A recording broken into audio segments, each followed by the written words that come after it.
In more news from the Middle East, the International Criminal Court Prosecutor's Office has requested arrest warrants for Israeli Prime Minister Benjamin Netanyahu and his defense chief, as well as 3 Hamas leaders for alleged war crimes and crimes against humanity.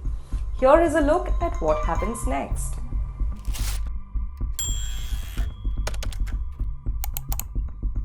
ICC prosecutor Karim Khan's request is now in the hands of a pre-trial chamber composed of 3 judges. There is no set deadline for their decision on whether to issue arrest warrants.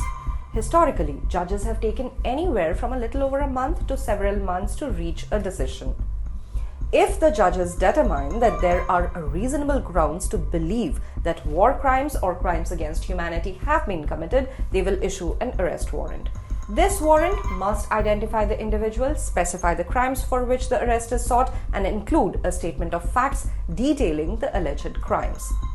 Judges can amend arrest warrant requests and grant only portions of what the prosecutor is seeking. Charges can also be changed and updated later. Israeli and Hamas leaders have dismissed allegations of committing war crimes, and representatives of both sides criticized Khan's decision. Will Netanyahu and the Hamas leaders be arrested?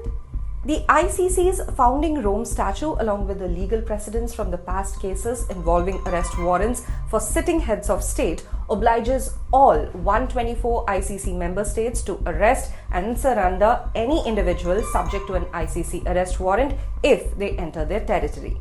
However, the court lacks the means to enforce these arrests directly. The consequence for failing to arrest someone is a referral back to the ICC's Assembly of Member States and ultimately a referral to the UN Security Council. Can an ICC investigation or warrant be paused? The court's rules permit the UN Security Council to adopt a resolution that can pause or defer an investigation or prosecution for a year, with the option to renew this deferral indefinitely.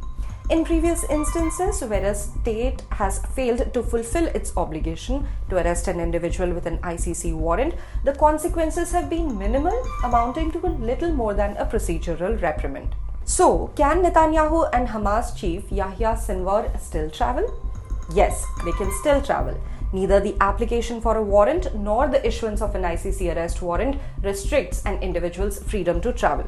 However, once an arrest warrant is issued, they can risk arrest if they travel to an ICC signatory state, which may affect their travel decisions. There are no legal restrictions preventing political leaders, lawmakers, or diplomats from meeting with individuals who have an ICC warrant against them. However, such meetings may be politically sensitive and could be perceived negatively. Will this application for warrants influence other cases? Not directly, but possibly indirectly. The ICC application is separate from issues such as court cases demanding an arms embargo against Israel or South Africa's efforts at the International Court of Justice to halt Israel's offensive on Rafah. If the judges find reasonable grounds to believe that Netanyahu and Defense Minister Yoav Gallant are committing war crimes and crimes against humanity in Gaza, it could bolster legal challenges demanding an arms embargo. Many states have provisions against selling arms to countries that might use them in ways that violate international humanitarian law.